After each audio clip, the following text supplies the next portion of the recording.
On the road in New Mexico visits the Albuquerque Biopark.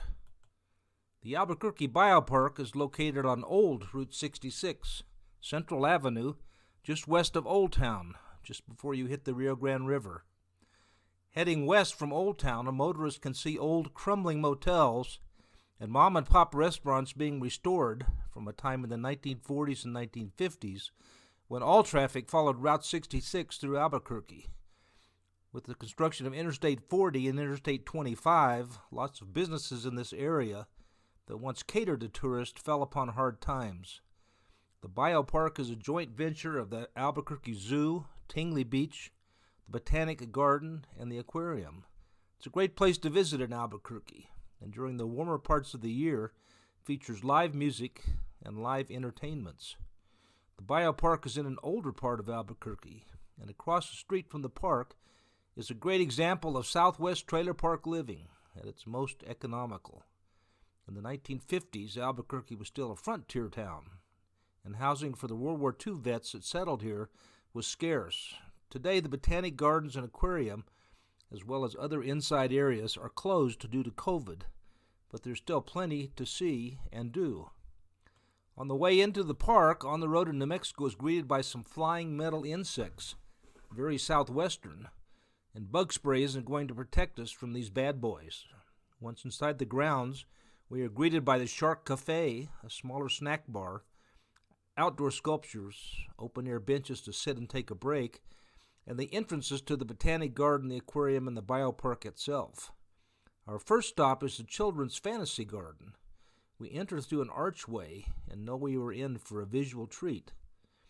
Looking over us is a giant dragon who looks peaceful enough and doesn't breathe fire. Winding our way through tunnels that open up into little courtyards, we meet big insects, huge pots, little kids wanting to see everything, and couples taking digital photos for their Facebook pages. It feels a little like Alice must have felt in her trip down the rabbit hole. But we don't see the evil queen, or the Mad Hatter, or Tweedledee or Tweedledee-Dum. Winding through the labyrinth of tunnels and caves and courtyards, we exit back into the main sidewalk that takes us through the park towards the botanical gardens. In the wide-open park, there are strollers and families picnicking, kids running, and voices ringing loud and clear on a sunny day. With the Botanic Gardens closed, a typical Southwest gazebo catches our eye and we enjoy the shade before seeking out the Japanese garden, our next stop this morning. With ristras, red chili peppers, hung out for good luck, this area provides a quiet place to check photos, load a new battery into my camera, and have some water. The gazebo is made out of local materials and transports me back to early days, back to a time when people took a little more time to get to know one another. The next step on our tour is the Japanese garden.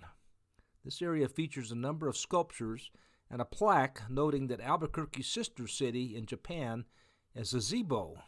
And at some point, dignitaries met right at this plaque and said the proper words and toasted one another. The pond is full of goldfish and carp, and we all line up to feed them as they circle below us standing on the observation deck. There are a good many people out today, and Japanese gardens are often featured in these large metro bioparks. It's uncertain how Japanese gardens belong with the Southwest architecture and ambience, but sisters and sister cities don't have to be alike. The waterfall is pleasant, and running water always makes us look for the restrooms. Just across the bridge, we go next to the Rio Grande Heritage Farm, which showcases how settlers lived in this area in the 1920s and 1930s. Out back of the rough-hewn ranch house are buckboards and early farming equipment, and a few turkeys who survived last Thanksgiving. The ranch house is made from timbers and adobe bricks made from mud, stacked and mortared together with more mud. All this area was once rich farmland near the Rio Grande River, and people settled here, farmed, raised families, and made the transition from horses to automobiles. Around the back are vineyards, and before Prohibition in the 1930s, wine was a good product of this area. It turns out that grapes like the New Mexico soil and weather, and new vineyards are making a comeback throughout our state. The Hedges farm is close by, and though the farm is no longer operating, we get its history without the apple cider. Our final stop today is to visit an homage to local curanderas, or healers, that use southwestern plants to make medicine to heal settlers before doctors and medicines were common here. On our way back to the entrance to the park, we pass a duck pond and watch model trains whistling through small, imaginary towns created by the men and women who like to play with model trains. On our way out of the biopark, we wash up and buy a snack and watch more people coming to spend a nice day in the sunshine. If you're in Albuquerque, this is a good place to get fresh air, exercise, meet people, and get a feel for the history of Albuquerque, both past and present.